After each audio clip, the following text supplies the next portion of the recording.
सभी सदस्यों को नमस्कार।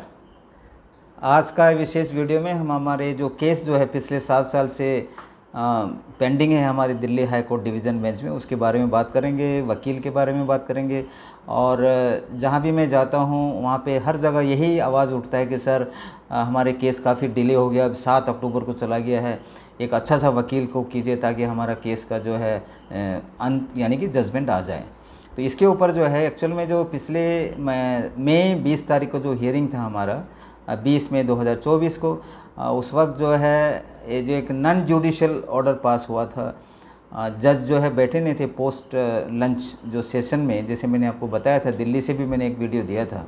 और 7 अक्टूबर को जाना जो है हम सभी को भी चकित कर दिया था कि ऐसा केस जिसका प्लीडिंग समाप्त हो चुका है, पार्ट हर्ट हो चुका था एक मैटर, इतने आगे जाना जो है हमारे वकील की जो ढिलाई माना गया था। मैंने जनरल कानिक सर भी काफ़ी नाराज़ थे, मुझसे बात किया था। और उसके अलावा जो है हमने एक वर्चुअल मीटिंग किया था अभी हाल में नेशनल एग्जीक्यूटिव कमेटी का, जिसमें सभी ने एक ही आवाज़ उठाया था कि सर एक अच्छा सा वकील करना बहुत ज़रूरी है। और जो भी मुझे मैसेज वगैरह आते थे वर्चुअल मीटिंग में, या मैं जहाँ कहीं भी गया हूँ, एजीएम को जो है संबोधित किया है, अभी हाल ही में वेस्ट बंगाल गया था, नेपाल में गया था, हर जगह से जो है इसी के ऊपर जो है बोल रहे हैं। वैसे सही ढंग से अगर जाने से जो प्रेजेंट वकील भी कर सकता था, क्योंकि मैं भी रहता हूँ कोर्ट में, लेकिन यह जो 7 अक्टूबर को जाना जो हम सभी को काफ़ी नाराज़ किया। और इसके चलते जो है हमने अभी हाल ही में, जैसे मैंने बताया, एजीएम ये जो वर्चुअल मीटिंग करके प्रेजेंट जो वकील था उसको मैंने टर्मिनेट कर दिया है। और हमने एक डिसीज़न लिया है कि जो एक अच्छा सा वकील, जो मैं आप सभी को मैंने एक उस वर्चुअल मीटिंग में मैंने बताया था, हमारे senior advocate Prashant Bhushan sir, जो आप सभी लोग वाकिफ़ हैं उनके चेहरे, ये जो सामने दिखाई दे रहा है, अब जो senior advocate Prashant Bhushan sir जो सुप्रीम कोर्ट में ज़्यादा प्रैक्टिस करते हैं, सर को शायद ही कोई नहीं पहचानता होगा। ये the centre for public interest litigation CPIL कहते हैं, उनसे भी जुड़ा हुआ है sir. People's union for civil liberties PUCL कहते हैं, उनसे भी जुड़ा हुआ है। एंड ट्रांसपेरेंसी इंटरनेशनल इंडिया, इन संस्थाओं से इनका जो है लगाव है। और वह जो है कन्वेनर है working committee of the campaign for judicial accountability and judicial reforms, यानी कि हमारी जो जुडिशियल सिस्टम में एक अकाउंटेबिलिटी लाना और उनका रिफॉर्म के लिए जो कमेटी है उनका कन्वेनर है सर। और इसके अलावा जो है देखिए, आप सुने होंगे अभी इलेक्शन से पहले इलेक्ट्रल बॉन्ड्स जो केस था, एक PIL पब्लिक इंटर लिटिगेशन को इन्होंने लीड किया था सीनियर एडवोकेट कपिल सिब्बल जी के साथ, और भी वकील थे इनके साथ। और उसमें जो डिसीजन आया है जिसके चलते जो इलेक्ट्रल बॉन्ड्स को जो है अनकॉन्स्टिट्यूशनल घोषित किया था सुप्रीम कोर्ट ने, जो कि काफ़ी एक महत्वपूर्ण एक डिसीजन था। वह जो है उस एसोसिएशन फॉर डेमोक्रेटिक रिफॉर्म्स के द्वारा जो उस केस को फाइल किया गया था, जो ADR भी कहते हैं। तो हम चाहते हैं, हम कोशिश कर रहे हैं, आप देखे होंगे senior advocate Prashant Bhushan sir का, तो हम चाहेंगे कि प्रशांत भूषण सर जो है हमारा केस का काउंसिल बने। और इसी को मद्देनज़र रखते हुए उनका जो जूनियर एडवोकेट के नाम पे जो एडवोकेट ऑन रिकॉर्ड भी है, मैंने अपना वकालतनामा साइन करके भेज दिया है। और मैं अपने कंफर्म हुआ नहीं, बातचीत चल रहा है। और सर को जो है जब कंफर्म हो जाएगा, जब मेरा बातचीत होगा, मैं वीडियो कॉन्फ्रेंस द्वारा उनको हमारे केस के बारे में बताऊँगा।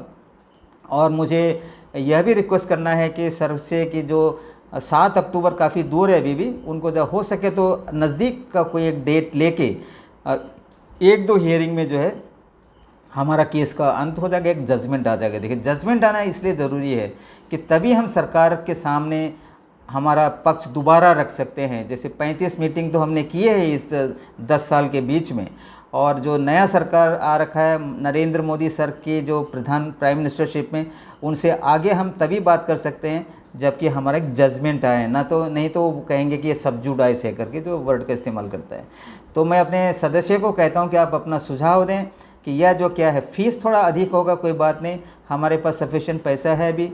या केवल ये केस के लिए है एसोसिएशन का, जो कि बहुत ज़रूरी है। देखिए, आप सभी को पता है, पहला जो हमारा एनुअल जनरल मीटिंग हुआ था त्रिशूर में, वहाँ पे जो रेजोल्यूशन हमने पास किया था, जो ड्यूअल कंट्रोल असम राइफल को एक परमानेंट आइडेंटिटी की जो कमी है उसको देना था, और सभी को हमने इन्फो कर दिया है एसोसिएशन के द्वारा। ये जो एक हिस्टोरिक है असम राइफल के जो 190 साल का जो इतिहास में पहला बार है जो कि एक एसोसिएशन फॉर्म अप हो के अभी 10वां एजीएम हम कर रहे हैं इस साल, और केस कर दिया है। और इसके चलते जो मैं खुद हम कोर्ट में गया था, जैसे CSD ECHS जो बहुत ही महत्वपूर्ण जो बेनिफिट आप लोग को मिल रहा है, और हमें पूरी आशा है कि जो नया जो एडवोकेट जो हम रखने जा रहे हैं, जिससे अभी बातचीत होना बाकी है, सर प्रशांत, senior advocate Prashant Bhushan sir जो है करेक्ट, उनको हम ब्रीफ करेंगे और इसका जो है जजमेंट आना चाहिए।